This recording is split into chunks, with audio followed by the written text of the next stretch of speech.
এদিকে দিনের আরেকটি অনুষ্ঠানে বাস্তা সরকারি প্রাথমিক বিদ্যালয়ে বার্ষিক ক্রীড়া প্রতিযোগিতা ও মনোজ্ঞ সাংস্কৃতিক অনুষ্ঠান অনুষ্ঠিত হয়েছে। ৩০ জানুয়ারি বৃহস্পতিবার বাস্তা সরকারি প্রাথমিক বিদ্যালয় মাঠে ক্রীড়া প্রতিযোগিতা, পুরস্কার বিতরণ ও সাংস্কৃতিক অনুষ্ঠানে বালিয়া ইউনিয়ন পরিষদের প্যানেল চেয়ারম্যান মোহাম্মদ বিপ্লব সরকারের সভাপতিত্বে প্রধান অতিথি হিসেবে উপস্থিত ছিলেন বালিয়া ইউনিয়ন চেয়ারম্যান পদপ্রার্থী সজিবুজ্জামান রুবেল। ক্রীড়া প্রতিযোগিতা উদ্বোধন করেন ধামরাই উপজেলা যুবদল নেতা মেহেদী হাসান বাদল। মোট ৩০টি ইভেন্টের মাধ্যমে প্রতিযোগিতায় বিজয়ীদের পুরস্কার বিতরণ করা হয়।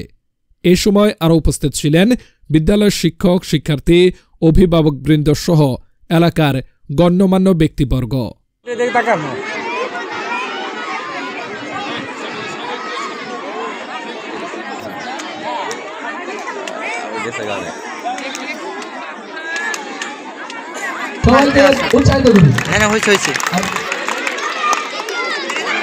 এই বয়সে তো মুখস্থ হইব না, তাই এই খেলো আইছি।